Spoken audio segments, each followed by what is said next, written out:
house someone, but then what? And then what happens to that person?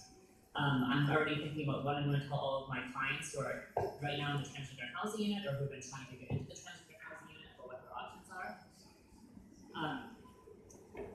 So right now, it seems that their options are either to go into protective custody in a men's facility, to go in, which we already know is basically solitary confinement, which is not an acceptable which is not an acceptable option for people, and is already also in contradiction to the federal PREA rules. We also know that general population of men's facility is the other option, or that they actually go to Rosie's, and I'm only talking about transgender women right now. But going to Rosie's was already the rule. That was already the law when the Federal PREA Act was passed. Women should have been housed as women, and that wasn't happening. So what is going to happen now that this rule has been passed that is the exact same as what the federal rules already made the DOC compliant with, which the DOC was not compliant with? I don't know how this is different. We've only seen one woman housed as a woman, and the moment she came out as trans, she was immediately moved to a men's facility. So already we know that the Department of Correction is not in compliance with it, and I'm concerned about what is actually the teeth in the rule that was passed, to make sure they actually are in compliance. And then the training portion. Right now, the PREA rule says that the training for LGBTQI gender nonconforming competency is going to happen by 2020. That's way too late. That's way too late. Already, the folks who are supposed to be in the THU, according to the director that governs the THU, are supposed to all have had that training. And we know now that they don't have that training, or they have had that training, they're in complete disregard to it. We hear regularly that the folks who are in the unit are practiced inappropriately, that they're referred to by the names that are not the names that they go by, that they're referred to as tranny or faggot or man, and these are all not in compliance with the rules that they're supposed to be following, and nothing happens to these officers. So this is already a regulation, or it's already part of the THU directive, it's already non-compliance, and nothing happens to these officers with non-compliance. And so the fact that we're going to take, at least 3 more years to train all the officers, and then we're not really sure what happens when they're not in compliance, when they use these really dehumanizing terms, when they improperly practice people. It's very upsetting to know that there's no teeth to some of these provisions, even though some of the provisions are very thoughtful.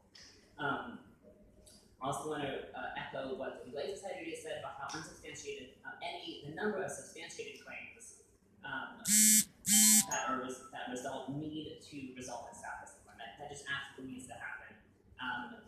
We also, I know that you already talked about the board's hands being tied in terms of an outside investigator, but that absolutely needs to happen. In terms of looking at the number of unsubstantiated claims, it's very, very hard to get individuals to report these horrific things that have happened to them if they really don't think it makes a difference. And the number of unsubstantiated claims show that it doesn't make a difference. So it's not going to be meaningful to people who are surviving this every single day. And finally, just to follow up on what I earlier was saying, that before this regulation was just passed today, the law was that when a transgender identified woman comes into DOC custody, they need to seriously consider placing her at Rosie's, and if they don't place her at Rosie's, they need to document why. That was the law under the federal act. So we knew it wasn't happening, which is part of why the THU was created, was to sort of catch the people that we knew that DOC was just unwilling or supposedly unable to house as women. So there needs to be a voluntary women's facility within the men's facility for the women who are not being placed at Rosie's, because we already know that's going to happen.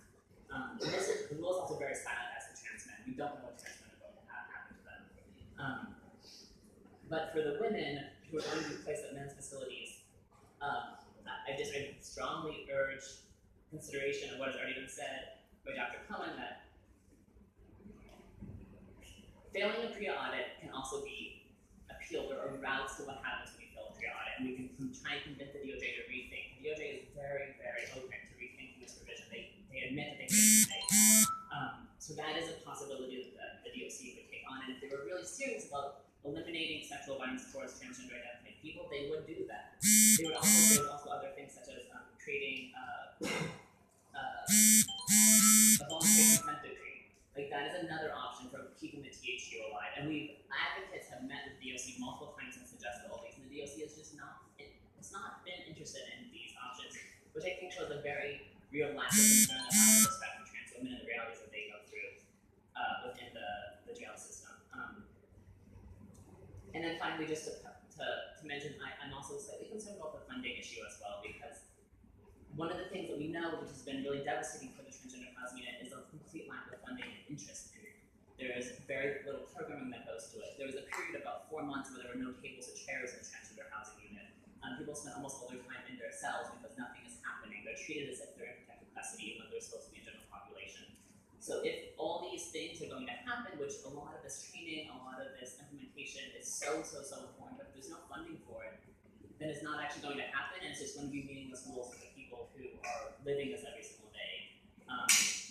And so when we raise those concerns, and I look forward to continuing to work with the board and work with DOC on making sure that the realities for transgender people in New York City are taken very seriously. That concludes